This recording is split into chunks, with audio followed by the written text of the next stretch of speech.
Hey guys, welcome to my channel, and if you're new here, my name is Stephanie. Today I'm going to be showing you how I maintain my mini braids. I've had them in for quite a while, and this is how they're looking like.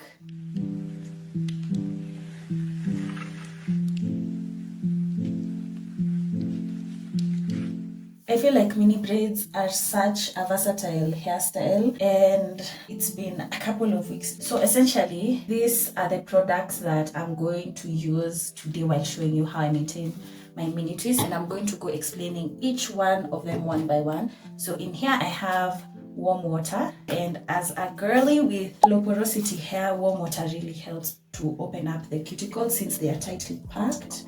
So I'll ensure I just spritz the warm water on my whole hair, mostly on the lengths, not too much on the scalp. We don't want the hair to be too drenched, but an in between. From the start of February, I have been participating in a 3-month mini braids challenge, and it recently came to an end. Basically, for the challenge, all you had to do was install the mini braids, wash your hair weekly, have a moisture routine in between, and at the end of 4 weeks, you reinstall the mini braids. So the same routine for the 3 months. This is how I'd ensure that my hair remained moisturized throughout the entire week before the next wash day. I would do this every 3rd or 4th day after washing. How I know my hair has stayed for quite some time is I can't really run my fingers through my hair because they've started, I think because of the coils, I can't. You see how my hair looks at the end? Because of the coils, it just makes it a bit hard for me to run my hands through them. As a lazy natural, having mini braids is such a win since I have coarse 4C hair. So that means less frizz and easier wash days compared to mini twists that have more frizz, and after a single wash I'd have to redo them. But both styles have their pros and cons. I love this method of moisturizing my hair as it ensures that the products don't just sit on the hair but penetrate into the hair shaft. And essentially that's what we want. One thing that you'll notice in this whole maintenance routine is how much I focus on the ends of my hair, as the only way to retain length is by minimizing breakage at the ends. I feel like just by spraying water you can tell the difference from when my hair came right from the bonnet. I feel like you can tell just by adding water. It makes such a huge difference, and 4C hair really loves water.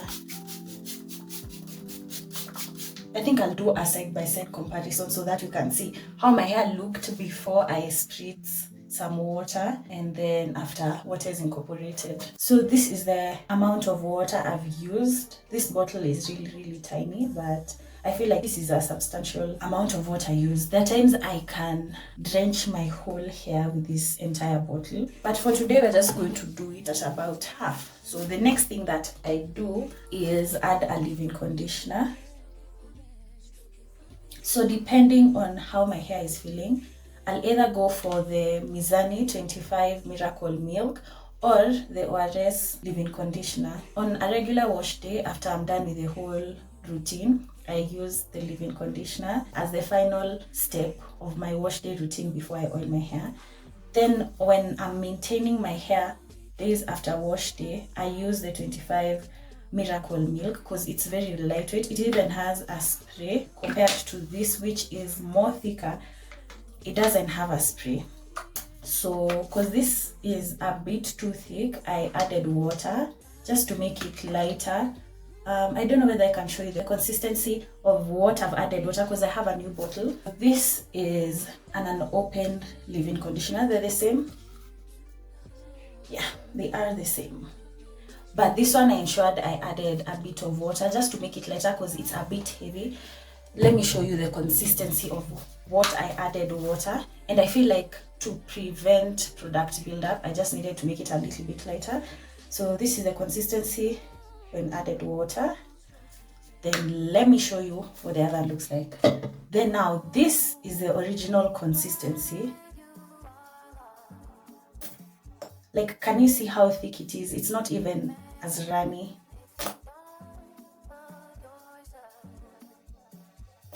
Yeah, so that's the original consistency of the ORS leave-in conditioner, super silkening. And yeah, it gets a bit heavy, especially for people who have low porosity hair.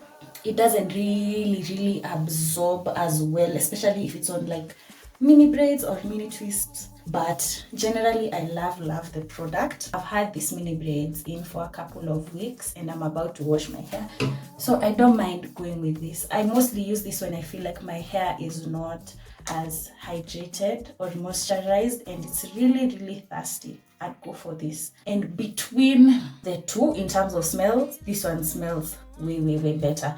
It smells okay, but this smells like a hair perfume. I've never used a hair perfume, but I feel like this has a better scent. So we'll go in with the diluted leave-in conditioner because it's way lighter.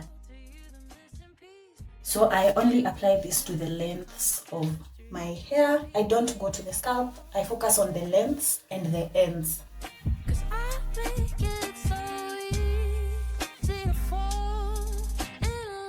And I also feel like a little does go along with when it comes to this particular leave-in conditioner.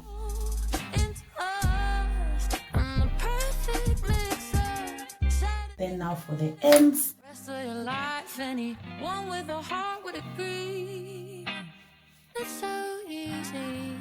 The ends are the most brittle parts of our hair, so they need to really be taken care of, and that's why I feel like this particular hairstyle retains a lot of length.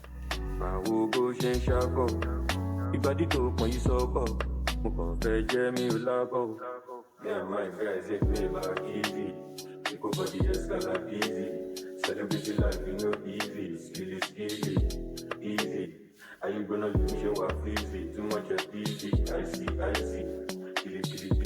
Kill mother the busy,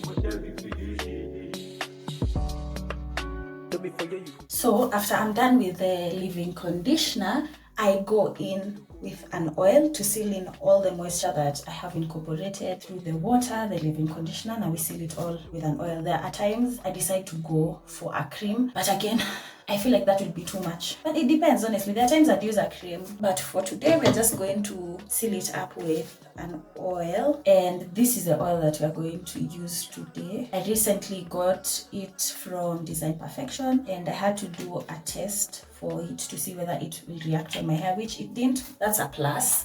And I love, oh Jesus Christ, I love how it smells. It really reminds me of the Sanura oil. Remember when I said we are spritzing the hair? I said we spritz a bit on the scalp, not too much. So I'll use this for my scalp and also to seal the moisture incorporated on the lengths and the ends of my hair.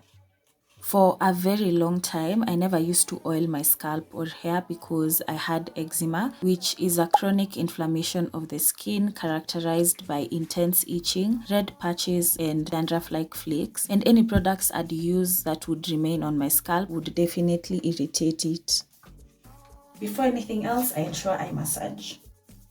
Currently, my flare-ups are controlled, and whenever I get a new product, I have to patch test it to avoid reacting on the entire scalp. And so far, after using this oil, I haven't gotten any reactions, so that's a plus. Massaging my scalp as the last step of my moisture routine relaxes it and also boosts hair health by increasing blood circulation to the hair follicles, which enhances nutrient delivery, promoting thick, stronger growth.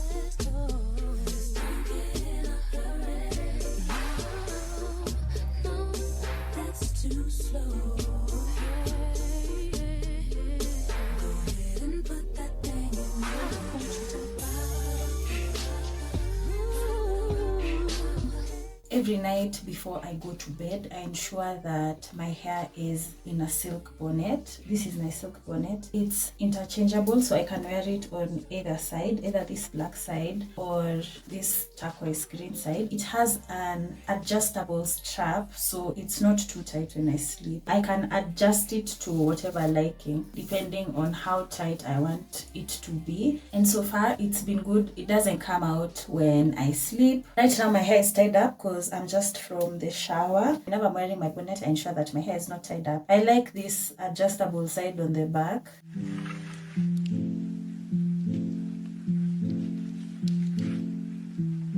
Ensuring each and every mini braid is intact inside the bonnet. And last but not least, I ensure that I sleep on a pillowcase that is made out of silk, so that in case the bonnet decides to fall off, if it decides to fall off in the middle of the night, I still have my silk pillowcase that will prevent any damage to my hair. I'm going to put up, I think, an Instagram either on this side or this side of where I got the bonnet from, so that if you're within Kenya and you'd like to get a bonnet, they have various colors. They have pink, they have peach, chocolate brown, black, the same one that I have.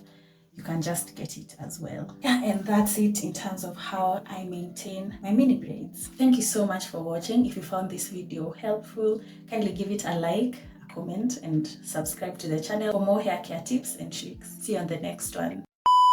But generally, I love this hairstyle. It's so versatile, and as a lazy natural, I know that my hair is being maintained and retained using this hairstyle with all the things that I do, and I love that for me. Siri ni gani? Siri ni kumoisturize. Aki, my stomach is grumbling. I need to go get food. That's it for me. Bye bye. Now watch me whip. Hey, no, don't touch my face. We've worked hard with that. Help me enjoy na melan. Generally, it feels so nice to be back on YouTube. I miss creating content. This is an anime. Anyway, I think we are done. Even though right now I'm just finding it weird, I really enjoy it. You know, what was life without film? I think I hit 100, amen, 100,000. I think I hit 1,000 followers and I was just like, oh my God, I'm there. Grow now, grow to 1 million, grow. And I'm just glad, I'm glad I'm back. And filming while doing your hair is never, I don't know why, I've just felt like my lip, my upper, like it's burning. And yeah, this is how you know they have a nice label. It's very water friendly. You see, this one is crinkly, like, I don't know whether I can show you guys. Like what you guys are seeing, it looks like it's peeling, is an outermost layer, like a film, which I really appreciate when it comes to, you see, like when I remove it, when I remove it, the label will be intact. But this is how it looked when I got it, and I love it. You know, I love it. Na hivyo, ndashinda hapa nikifika. No matter who I choose.